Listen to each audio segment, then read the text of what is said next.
श्री राम राम रघुनंदन राम राम। श्री राम राम भरताग्रज राम राम। श्री राम राम रणकर कश राम राम। श्री राम राम शरणं भव राम राम। माता रामो मत्पिता रामचन्द्रः। स्वामी रामो मत्सखा रामचन्द्रः। सर्वस्वं मे रामचन्द्रो दयालुर्। नान्यं जाने नैव जाने न जाने। अञ्जनानन्दनं वीरं जानकी शोकनाशनं। कपीशमक्षहन्तारं वन्दे लङ्काभयङ्करम्। भक्ति भक्त भगवंत गुरु चतुर्नाम वपु एक। इनके पद वंदन किए नाशत विघ्न अनेक। बोलिए श्री राघवेंद्र सरकार की जय। रामायण श्री राम कथा की जय। श्रीमद् गोस्वामी तुलसीदास जी महाराज की जय।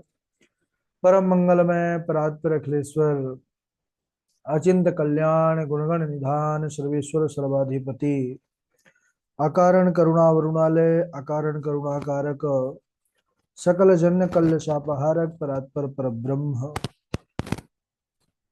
सच्चिदानंद स्वरूप श्री राघवेंद्र सरकार पराम्बा भगवती जगदीश्वरी माँ सुनैना की आंखों की पुतलिका विदेह जा जनक जा जनकादिराज तनया जनक राज किशोरी बेदेही मैथिली श्री राम प्राण वल्लभा जानकी जी। इन दोनों युगल सरकार के पावन चरणों पर कोटि नमन नतमस्तक वंदन एवं अभिनंदन। तीनों मैया चारों भैयाओं के चरणों में कोटि कोटि प्रणति। अनंत बलवंत गुणवंत श्री हनुमान जी महाराज के पावन चरण कमलों पर कोटि प्रणति। समस्त भूतादिक चीय राम मैं सब जग जानी। करहूँ प्रणाम जोरी जुग पानी। हम सबका यह परम सौभाग्य कि श्री राम कथा की विधिवत तैयारी करने का जीवन में सब सौभाग्य प्राप्त हो रहा है। और इस समय हम सब श्री राम कथा मंदाकिनी के अंतर्गत बड़े ही पावन चरित्र प्रसंग पर बने हुए हैं, जिसमें प्रभु श्री राघव जी मिथिला नगरी का दर्शन करने के लिए, उस नगर को देखने के लिए नगर को गए।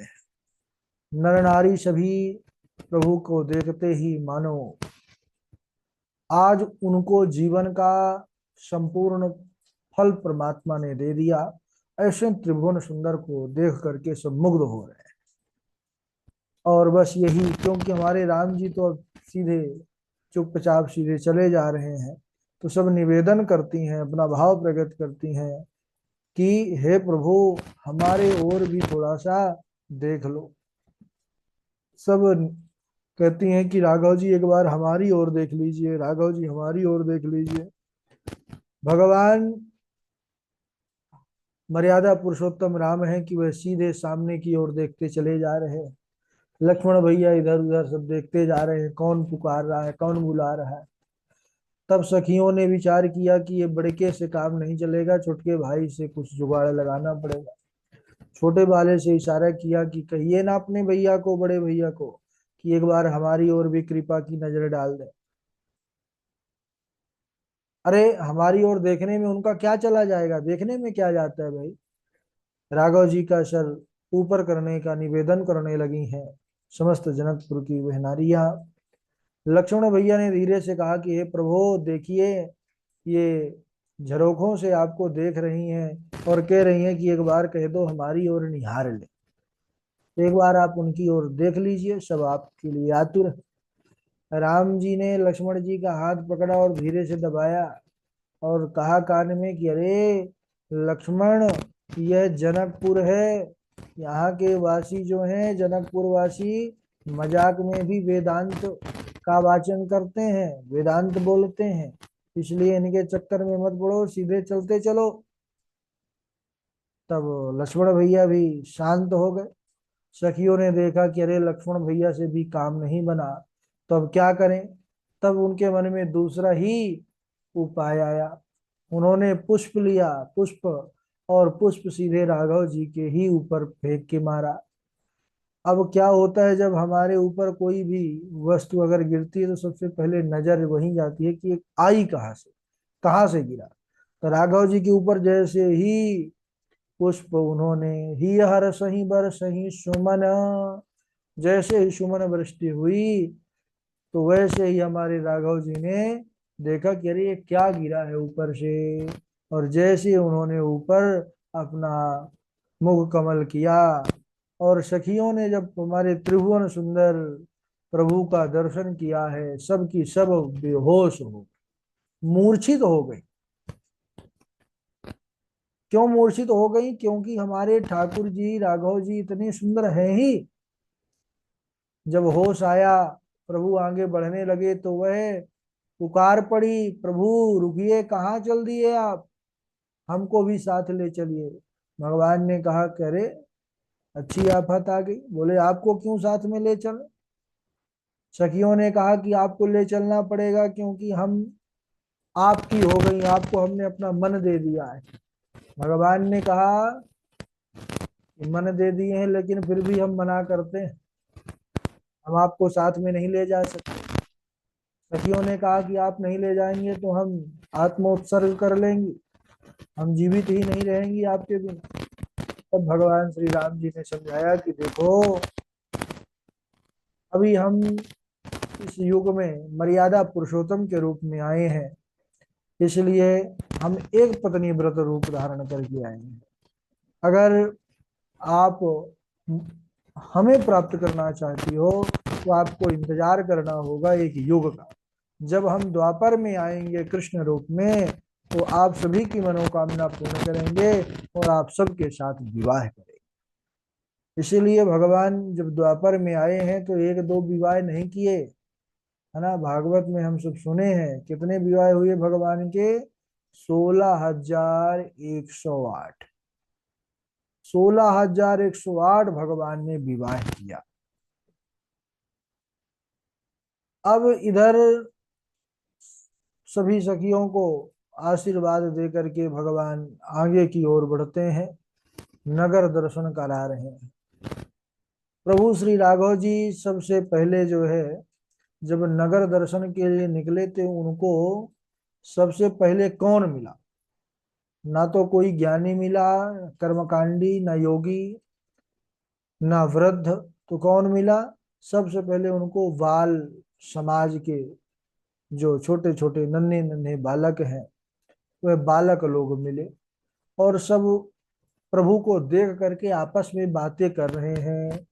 को बाल बाल सो कहे हैं हम ऐसी सुनी, वीरता बढ़ाए चाप तोरी बे सिधाए हैं। को कहे कौतुक बिलो कि वे पधारे दो, को कहे कौशिक मुनि राय इन्हें लाए हैं। को कहे हेरत बटोही पुर, को कहे रसिक बिहारी आज भूपति बुलाए हैं। को कहे जाने हम सत्य सो बखाने, सुनो जनक लली के ब्याही वे इत आए हैं। बच्चों ने कह दिया कि यह तो हमको लगता है हमारी मैया का जो है इन्हीं के साथ विवाह होगा, उन्हीं को ब्याहने के लिए त्रिभुवन सुंदर आए हैं। पूरे जनकपुर में रघुवर जी का बड़ा स्वागत सत्कार हुआ, भाई के साथ भ्रमण कर रहे हैं, आनंद ही आनंद है। और इसके बाद राघव जी पूरब दिशा की ओर गए हैं, जहां पर वह धनुष यज्ञ शाला का पूरा मंच सजा हुआ है। बड़ी सुंदर वहां की शैली और विचित्र कारीगरी है। अरे हमारे राघव जी उस यज्ञ वेदी को, रचना को लक्ष्मण जी को दिखाने लगे। देखो लक्ष्मण, ये कितना सुंदर है, इसको देखो। ऐसे आश्चर्य में भर जाते हैं जब वहां के जनकपुर के महाराज जनक की उस रचना, यज्ञ की रचना को देखते हैं। अरे राम देखा वही अनुजा ही रचना, कही मृदु मधुर मनोहर बचना। लवनी में समहु भुवन निकाया, रचई जासु अनुशासन माया। बड़ी प्यारी बात यहाँ पर बाबा जी ने नीचे की पंक्तियों में कह दिया। भगवान जब लक्ष्मण लखन लाल जी को यज्ञ वेदी का दर्शन कराने लगे, वहां की विचित्र मंडप की साज सज्जा को देख करके वह आश्चर्य में पड़ करके लक्ष्मण लखन लाल जी को कहते हैं, किसको देखो? तो लवनिमेष महाभुवन निकाया। प्रभु राम जी छोटे भाई लक्ष्मण को उस मनोहर वेदी रचना को दिखलाते हैं और आश्चर्य में होकर के प्रभु उस यज्ञशाला को ऐसे देखते हैं। बताइए भगवान कैसी कैसी लीला करते हैं। जो पलक गिरने के पहले ही जिनकी माया अनंत कोटि ब्रह्मांडों का सृजन कर देती है। लव निमेष मह भुवन निकाया, रचई जासु अनुशासन माया। जिसकी आज्ञा पा करके एक पल भी नहीं लगता और करोड़ों ब्रह्मांड का सृजन कर देती है उनकी माया। आज वही मायापति उस यज्ञ वेदी की रचना को देख करके आश्चर्य में हो रहे हैं। ये प्रभु लीला कर। इसके बाद घूमते घूमते जब बहुत समय हो गया, विचार आया कि अरे काफी देर हो गई, कहीं गुरु जी से डांट ना पड़े, तो डर करके वहां से चल दिए। देखिए भगवान भी डरने की लीला कर रहे हैं, उनको क्या डरने की आवश्यकता है, लेकिन नहीं, गुरु जी से डर रहे हैं। और आकर के गुरु चरणों में प्रणाम किया, उनकी आज्ञा पा करके उनके पास बैठ गए। विश्वामित्र जी सुंदर कथाओं को कह करके सुनाने लगे और जब वह शयन के लिए लेटे तो दोनों भाई चरण दबाने लगे, सेवा करने लगे। देखिए कितनी सुंदर महिमा यहाँ पर भगवान प्रकट कर रहे हैं, गुरु महिमा। भगवान स्वयं परमात्मा जब राम अवतार में आए हैं, गुरु सेवा कैसी करनी चाहिए उनसे सीखना चाहिए। विश्वामित्र जी लेटे, प्रभु राघव जो है अपने सुंदर कोमल हस्त कमल से और गुरुदेव के चरण चापने लगे, चरण दबाने लगे। देखिए जिनके चरण कमलों का दर्शन करने के लिए बड़े बड़े साधक योगी मुनि निरंतर जप तप योग साधन करते हैं, वही प्रभु आज भक्ति के वश में प्रेम पूर्वक गुरु के चरणों की सेवा कर रहे हैं। जिनके चरणों की इतनी महिमा है कि बड़े बड़े योगी लोग ब्रह्मादिक देवता जिन चरणों का ध्यान करते हैं, आज वह गुरु चरणों की सेवा कर रहे हैं। ये संसार में गुरु महिमा को स्थापित कर रहे हैं कि जीव मात्र का कर्तव्य है कि वह अपने गुरु की कैसी सेवा करे। गुरुदेव भी बार बार कह रहे हैं कि जाओ राघव सो जाओ, रात बहुत हो गई, लेकिन मान नहीं रहे, है ना। अरे बारे बारे मुनि आज्ञा दीन्ही, रघुवर जाई शयन तब कीन्ही। बार बार मुनि आज्ञा दीन्ही, रघुवर जाई शयन तब कीन्ही। बार बार गुरु जी ने जब कहा कि अरे राघव अब जाओ विश्राम करो, तब वह प्रणाम करके गुरु जी की आज्ञा से जाते हैं, शयन करने लगते हैं। जब राम जी शयन करने के लिए लेटते हैं तो लक्ष्मण भैया आ जाते हैं और राम जी की चरण सेवा करने लगते हैं। बार बार वह सुंदर चरण कमलों को बड़े प्रेम से दबा रहे हैं। और भगवान भी बार बार लक्ष्मण जी को जब शयन के लिए कहे तो वह भी लेट गए, सोए नहीं। क्योंकि जब राम जी के साथ घर से बाहर अयोध्या के निकले हैं जब जब लक्ष्मण जी, तो कभी सोए नहीं, क्योंकि लक्ष्मण जी सेवक भाव रखते हैं, दास्य भाव रखते हैं प्रभु के प्रति। और दास्य यानी निरंतर सेवा में कोई चूक ना हो प्रभु की, तो लक्ष्मण जी जो है उनकी रक्षा के लिए सदैव सजग रहते। वे निद्रा के वशीभूत कभी नहीं हुए। 14 वर्ष उन्होंने सोया नहीं जब वनवास हुआ। इसके बाद उठे लखन निशि विगत सुनी, अरुण शिखा धुनि कान, गुरु से पहले जगत पति, जागे राम सुजान। प्रभु शास्त्र के सभी विधाओं का पालन कर रहे हैं। शिष्य का कर्तव्य है कि गुरु के सोने के बाद सोए और गुरु के जगने से पहले जग जाए। यहाँ पर राघव जी भी वही करते हैं। गुरु जी सो जाते हैं तब शयन करते हैं, गुरु जी के जागने से पहले उठ जाते हैं। और हम मनुष्यों को भी दो बातों का सदैव स्मरण रखना चाहिए। किनका?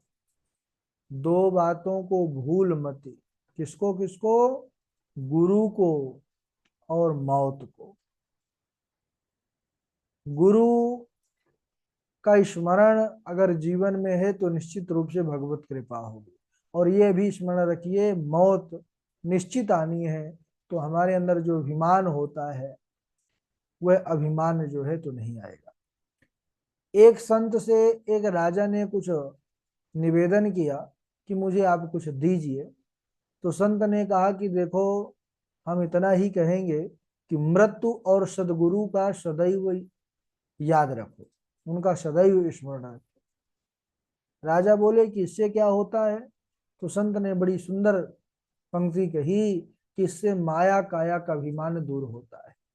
गुरु से, गुरु का स्मरण रखोगे तो माया दूर होगी, और अगर मृत्यु का स्मरण रखोगे तो काया का जो हमारा एक ममत्व होता है वो हट जाएगा, क्योंकि ये पता है कि भाई एक न एक दिन तो इसको जाना है। जब मृत्यु के पश्चात कोई वस्तु साथ नहीं जाती, तब किसके लिए पाप अपयश की गठरी बांधा जाए और किसकी ममता के वश में होकर के परमार्थ को भूला जाए। अंत में तो धर्म और परमार्थ ही लोक में और परलोक में काम आता है, बाकी कुछ काम नहीं आता। सदगुरु की दया, उनकी कृपा से ही हमको उस अविनाशी स्वरूप का, उस परमात्म स्वरूप का, ब्रह्म स्वरूप का ज्ञान होता है। हमको सदगुरु की कृपा से ही सदगुणों की प्राप्ति होती है। वे ही काल और जाल से बचाने वाले हैं। ऐसे परम रक्षक की जीवन पर्यंत जो है हमको सेवा शुश्रूषा करना चाहिए। देखिए, विचार करने वाली बात है कि हम जो जीव हैं अनादिकाल से भटक रहे हैं। क्यों? क्योंकि अभी जन्म हुआ है तो हम न जाने कब से भटक रहे हैं। और यह भूलवश अपने को यात्री न मान करके बल्कि संसार शरीर को अपना मुख्य स्थान मान लिए हैं। इसलिए हम मद मोह ममता में फंस चुके हैं। क्योंकि जब हमको अपने किसी भी वस्तु की जिम्मेदारी नहीं रहती, कोई हमारे पास बेशकीमती खजाना हो और उसका रख रखाव, उसकी जिम्मेदारी पता नहीं है, तो क्या होगा? वो नष्ट हो जाएगा, चोर डकैत आएंगे, लूट ले जाएंगे उसको। ऐसे ही हमारे पास एक अवसर परमात्मा ने ये है मनुष्य जीवन दिया, अमूल्य धन खजाना जिसको कहते हैं, लेकिन इसका रख रखाव, इसकी कीमत हमको पता नहीं चली।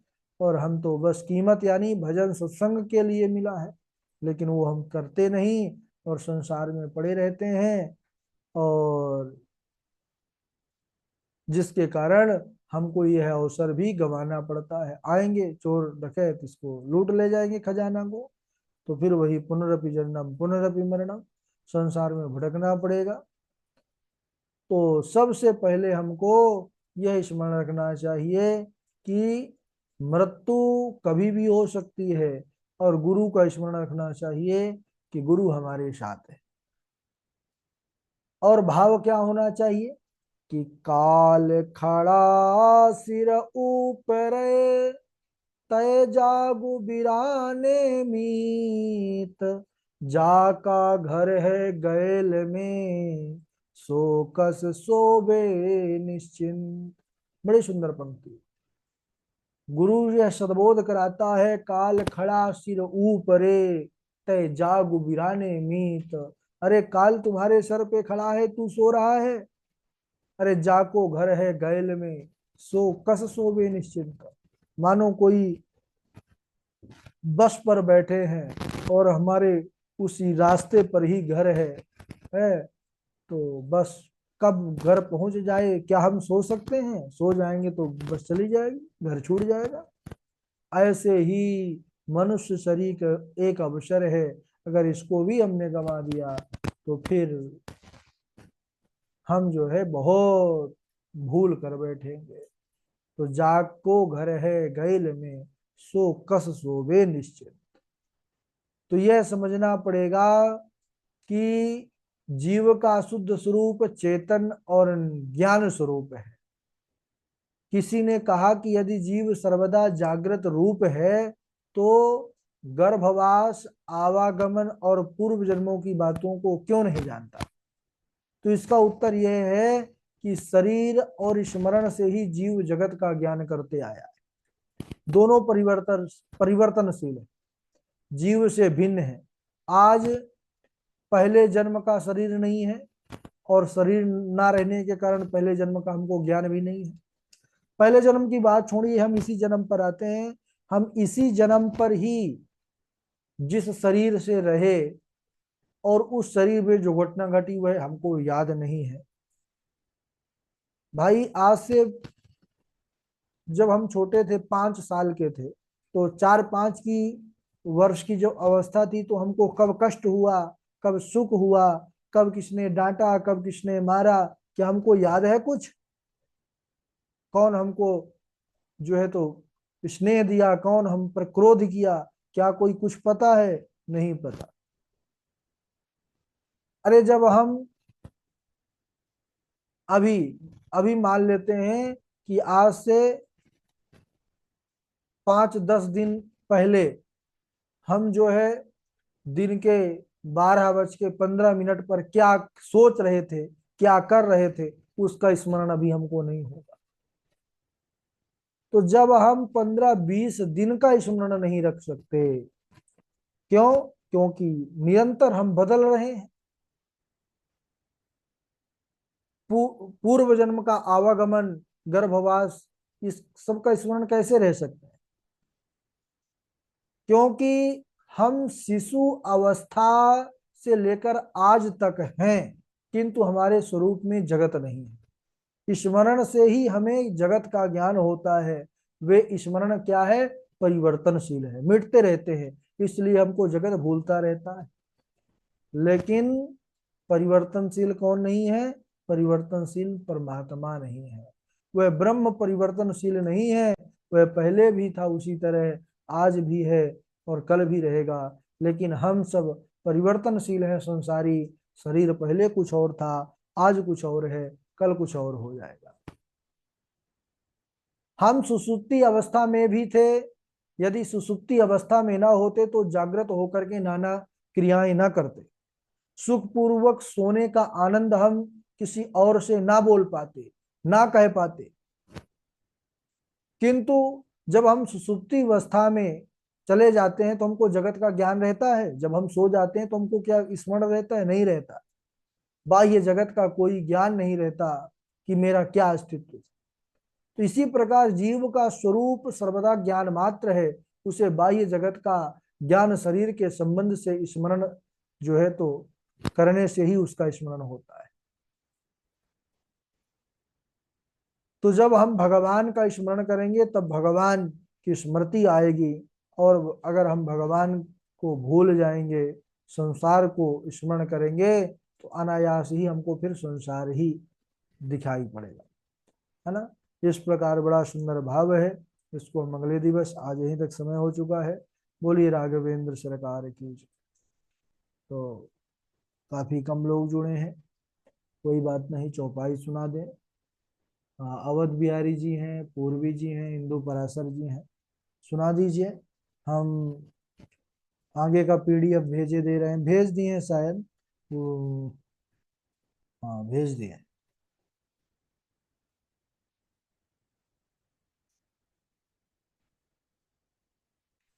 गुरु जी राधे राधे प्रणाम। हाँ।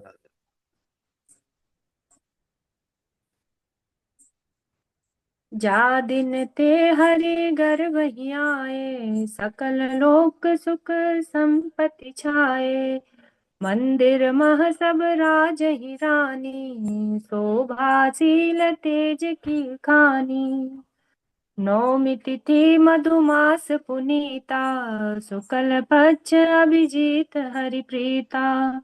मध्य दिवस अति शीत न घामा, पावन काल लोक विश्रामा। राधे राधे। राधे राधे। हाँ गुरु जी, प्रणाम। हाँ जी, जी हाँ। गुरु जी, आ रही आवाज जी। आ रही है, आ रही। इहा उहा दो बालक देखा, मति भ्रम मोर कियान विशेषा। देख राम जननी अकुलानी, प्रभु हसी दीन मधुर मुस्कानी। प्रणाम गुरु जी। राधे राधे गुरु जी प्रणाम। हाँ, पूर्वी सुनाइए। जेहि विधि होई धर्म निर्मूला, सो सब करहि वेद प्रतिकूला। जेहि जेहि देश धेनि द्विज पावहि, नगर गाँव पुर आग लगावही। राधे राधे गुरु जी प्रणाम।